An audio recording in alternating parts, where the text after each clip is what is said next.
नमस्कार दोस्तों, आज हम अध्याय 7 पढ़ने जा रहे हैं जिसका शीर्षक है अशोका, एक अनोखा सम्राट जिसने युद्ध का त्याग किया। रोशन के रुपए। जन्मदिन पर रोशन को दादाजी से कड़क नोट मिले। उसने उन्हें अपने हाथ में दबा कर रखा था।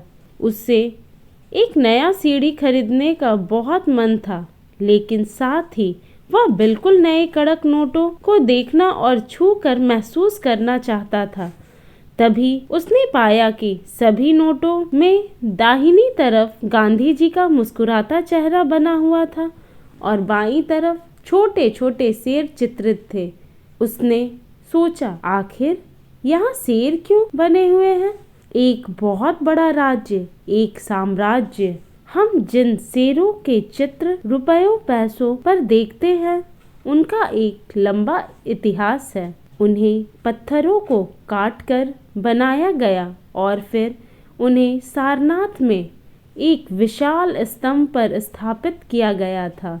इतिहास के महानतम राजाओं में से एक अशोक के निर्देश पर इसके जैसे कई स्तंभों और पत्थरों पर अभिलेख उत्कीर्ण किए गए। इसके पहले कि हम यह जाने कि इन अभिलेखों में क्या लिखा है, यह समझने की कोशिश करें कि उनके राज्य को साम्राज्य क्यों कहा जाता है। अशोक जिस साम्राज्य पर शासन करते थे, उनकी स्थापना उनके दादा चंद्रगुप्त मौर्य ने लगभग 2300 साल पहले की थी। चाणक्य या कौटिल्य नाम के एक बुद्धिमान व्यक्ति ने चंद्रगुप्त की सहायता की थी।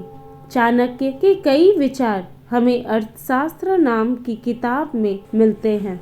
साम्राज्य में बहुत से नगर थे। इनमें साम्राज्य की राजधानी पाटलिपुत्र, उज्जैन और तक्षशिला जैसे नगर प्रमुख थे। तक्षशिला उत्तर पश्चिम और मध्य एशिया के लिए आने जाने का मार्ग था। दूसरी तरफ उज्जैन उत्तरी भारत से दक्षिण भारत जाने वाले रास्ते पर पड़ता था। शायद नगरों में व्यापारी, सरकारी अधिकारी और शिल्पकार रहा करते थे। साम्राज्य के बहुत बड़े क्षेत्रों में किसानों और पशुपालकों के गांव बसे हुए थे। मध्य भारत जैसे इलाकों में ज़्यादातर हिस्सा जंगलों से भरा हुआ था।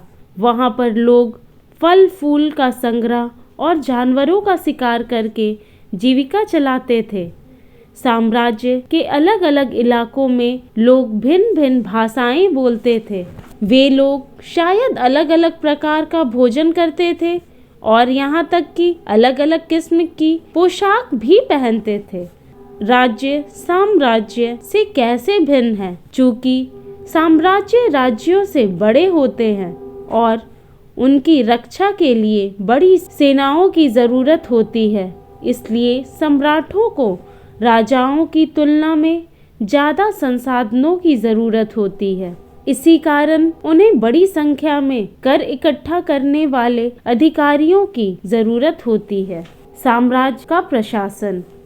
चूंकि मौर्य साम्राज्य बहुत बड़ा था, इसलिए अलग अलग हिस्सों पर अलग अलग ढंग से शासन किया जाता था। पाटलिपुत्र और उनके आसपास के इलाकों पर सम्राट का सीधा नियंत्रण था। इसका मतलब यह हुआ कि इन इलाकों के गांव और शहरों के किसानों, पशुपालकों, शिल्पकारों और व्यापारियों से कर इकट्ठा करने के लिए राजा अधिकारियों की नियुक्ति करता था। जो राजा के आदर्शों का उल्लंघन करते थे, अधिकारी उनको सजा भी देते थे। इनमें से कई अधिकारियों को वेतन भी दिया जाता था। संदेशवाहक एक जगह से दूसरी जगह घूमते रहते थे और राजा के जासूस अधिकारियों के कार्यकलाप पर नजर रखते थे। इन सब के ऊपर सम्राट था, जो राज परिवार एवं वरिष्ठ मंत्रियों की सहायता से सब पर नियंत्रण रखता था। मौर्य साम्राज्य के भीतर कई छोटे क्षेत्र या प्रांत थे। इन पर तक्षशिला या उज्जैन जैसे प्रांतीय राजधानियों से शासन किया जाता था।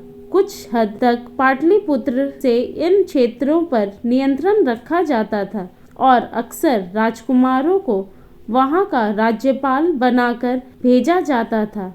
लेकिन ऐसा लगता है कि इन जगहों पर स्थानीय परंपराओं और नियमों को ही माना जाता था। प्रादेशिक केंद्रों के बीच विस्तृत क्षेत्र थे।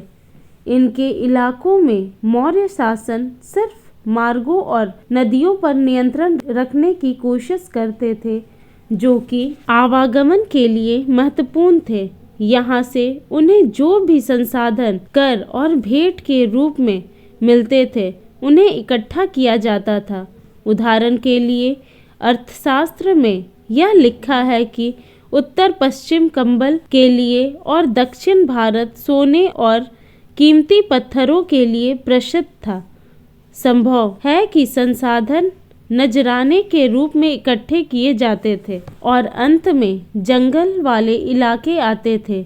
वहां रहने वाले लोग काफी हद तक स्वतंत्र थे। उसने यह उम्मीद की जाती थी कि वे मौर्य पदाधिकारियों को हाथी, लकड़ी, मधु और मोम जैसी चीजें लाकर दे।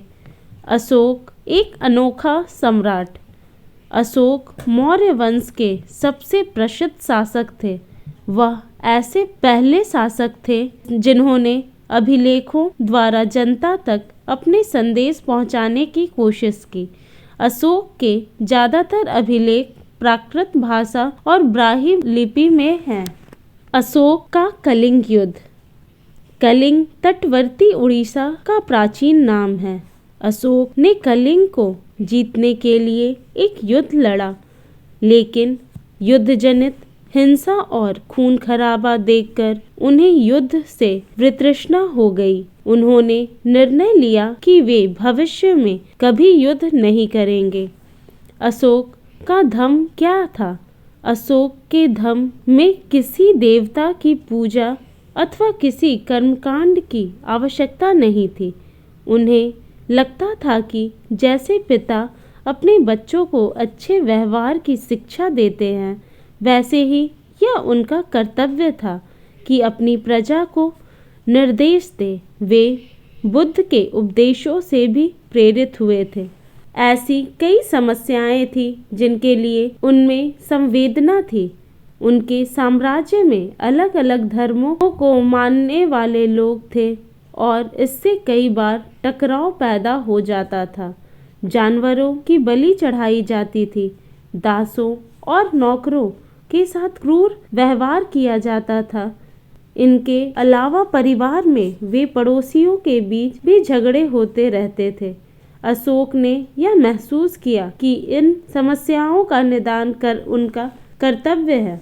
इसलिए उन्होंने धम्म महात्मा नाम के अधिकारियों की नियुक्ति की, जो जगह जगह जाकर धम्म की शिक्षा देते थे।